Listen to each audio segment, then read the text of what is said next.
Why do you keep defending people who've already shown you, through their actions, exactly who they are? If you stop to think about that just now, it's because, deep down, you already know the answer, and it hurts. Over the next few minutes, I'm going to show you the exact psychological mechanism Carl Jung identified, the reason smart, capable men keep getting fooled by the same people, the same patterns. And by the end, I'm going to give you the practical process so you never fall for it again. Jung had a line that sums all of this up. We don't see people as they are, we see people as we are. That means a huge part of what you think you know about someone isn't about that person at all. It's about you. Stay till the end, because part 3 is the one that's going to make you uncomfortable, and that's exactly the part you need to hear. Let's get into it. Let me tell you something that has probably happened to you more than once in your life. You met someone, could have been a business partner, a new friend, a woman, even a son you'd projected a whole future onto.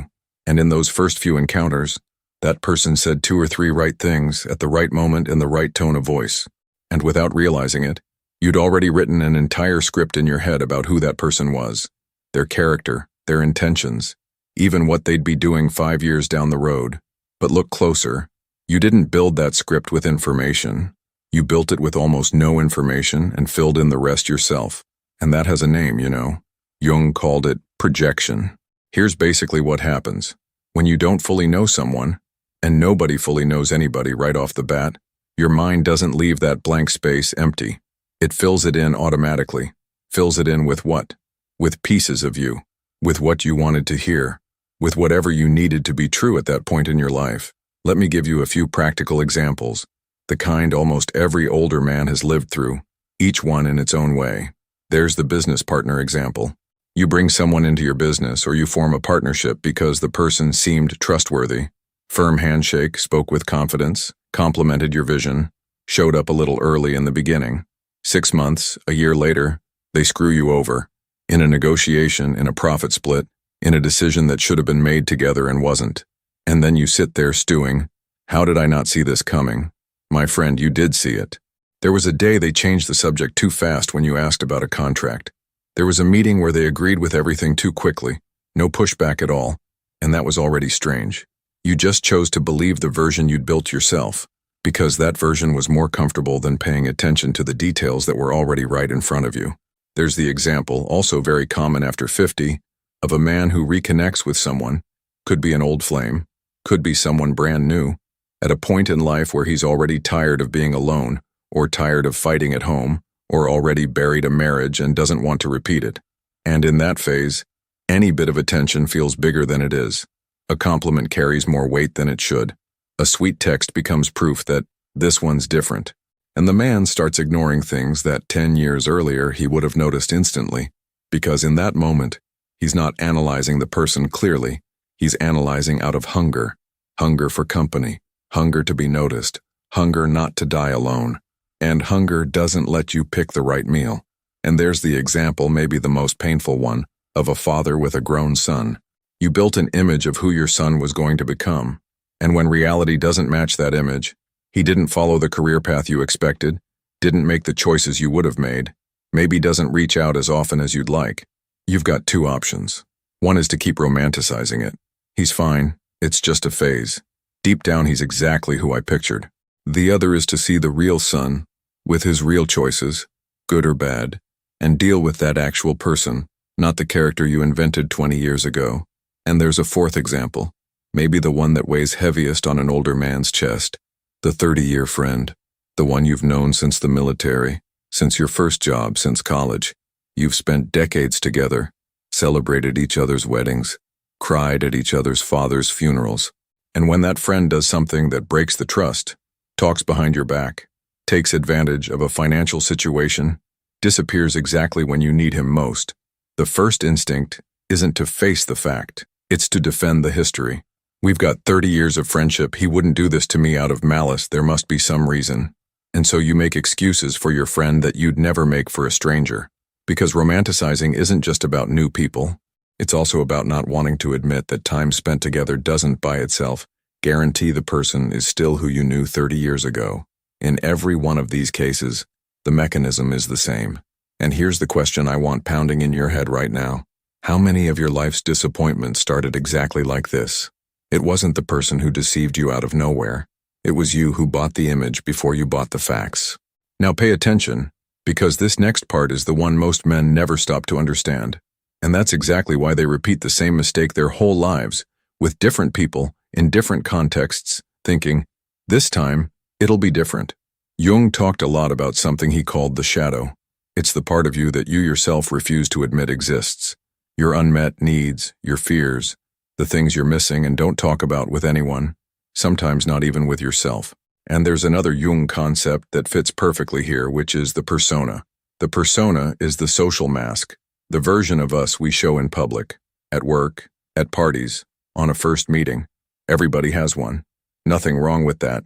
It's part of living in society. The problem is when you mistake someone's persona for their entire character.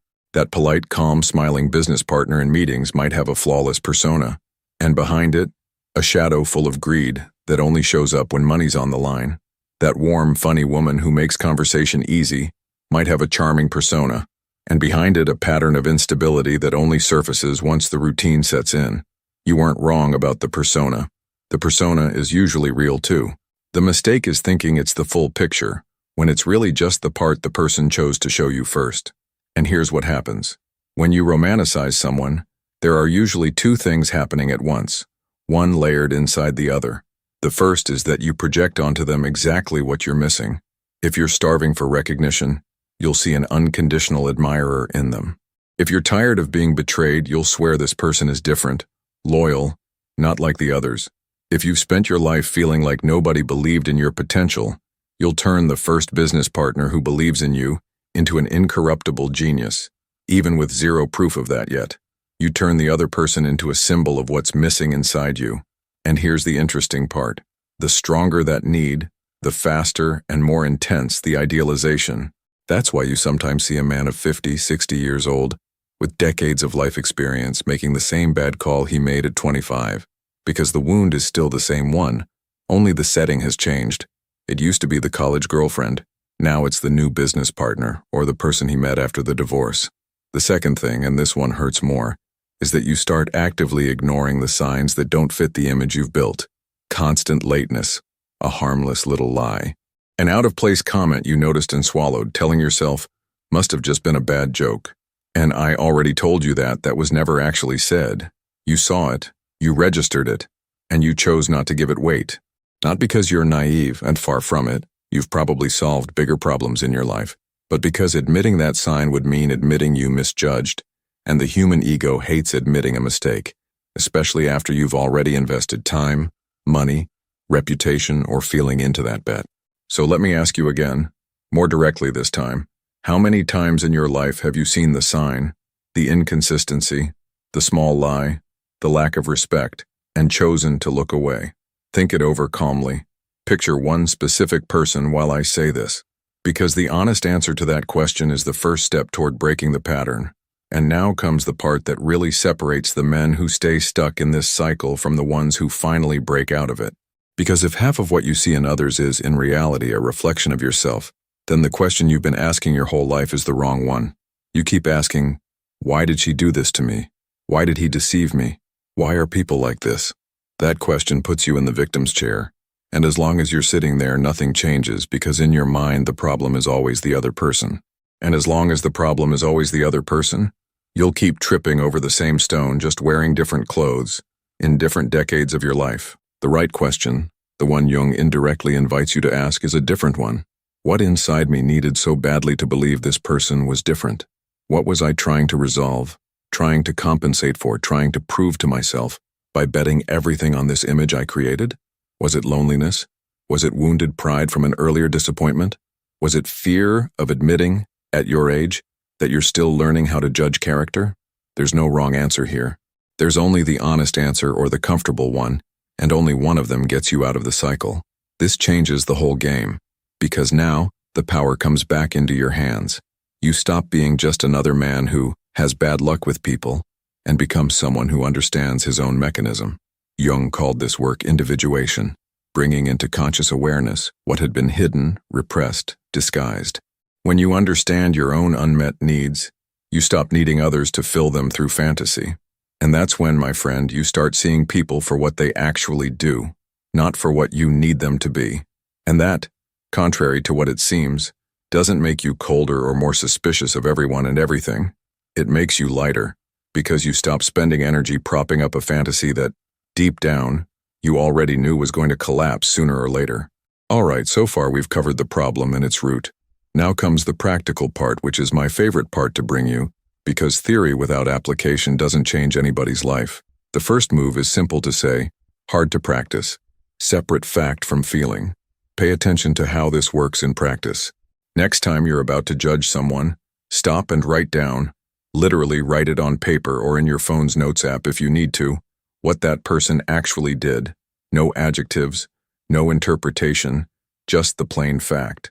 Not, he's a loyal guy, but he's kept his word the last 10 times without me having to push him. Not, she's affectionate, but she called when she said she would, the last 5 times. Not, my partner is honest, but the numbers have checked out for the last 3 months without me needing to audit anything. When you swap opinion for fact, projection loses its grip, because fact leaves no room for fantasy. And if, while writing down the facts, you find it hard to come up with concrete examples, that's already an answer. The second move is a question you ask yourself, not the other person. Ask, what do I gain if this person turns out to be exactly who I'm imagining them to be? If the answer is validation, companionship, an escape from loneliness, the feeling that someone finally gets you, proof that you're still capable of winning someone over or trusting again, pay attention, because you just found the crack. You found the exact spot where the projection is getting in. And now the work isn't about distrusting the other person anymore. It's about understanding what need of yours is being fed by that image. Sometimes that need is legitimate. Every man needs companionship, recognition, someone he can trust to help run a business. The problem was never having the need. The problem is letting the need pick the person for you. The third move, and maybe the most important one for an older man who's already lived long enough to know that pretty talk doesn't hold anything up. Watch the pattern, not the moment. One good day doesn't define anybody. One generous gesture doesn't erase 100 selfish ones. One good negotiation doesn't erase a track record of half-truths. Jung said, and life confirms it every single day, that character reveals itself through repetition, not exception. So stop judging people by their best day. Judge them by their consistency. Someone who's trustworthy is trustworthy on a boring Tuesday, during a bad month with no profit, in the hard conversation, not just at the birthday party, the celebration dinner, the nice photo for social media. And there's a fourth point I want to leave you with, because it ties the other 3 together. Give it time before you decide. Jung never put it in these exact words, but it's the natural consequence of everything we've talked about. Projection is fast. It happens in the first few minutes, the first few weeks. The person's real pattern only shows up through repetition, and repetition takes time. So before you get married, before you sign a partnership, before you put all your emotional chips on a new person, give the pattern the time it needs to reveal itself on its own. You don't need to distrust everyone. You just need to stop deciding too fast about people you barely know. And there's a fifth point, maybe the hardest one to swallow, but I need to say it. Accept that seeing the truth isn't failure, it's maturity. A lot of men treat disappointment like a personal defeat, as if admitting I fooled myself about this person meant admitting weakness. It's the opposite. The man who insists on keeping the fantasy alive even after seeing the signs is the one who's actually weak, too weak to face his own judgment.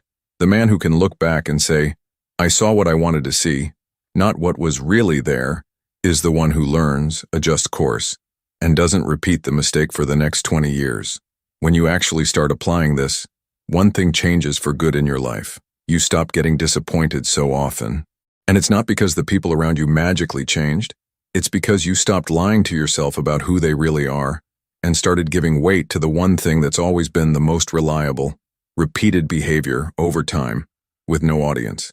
And there's a side effect of this that almost nobody talks about. When you stop romanticizing other people, you also stop beating yourself up so much for having trusted them, because you understand that trusting wasn't the mistake. The mistake was trusting without verifying, was propping up the trust even after the facts had already started contradicting it. Trust with discernment isn't weakness. It's the only kind of trust that lasts. Romanticizing people is comfortable. Seeing the truth is freeing. Jung wasn't teaching you to distrust the world. He was teaching you to stop projecting your own gaps onto other people and to take responsibility for seeing with your own eyes, not through the eyes of fantasy. If this video made sense to you, that's a sign that part of this shift has already begun. Subscribe to the channel, because next week I'm bringing another Jung principle that's going to change how you deal with the people closest to you.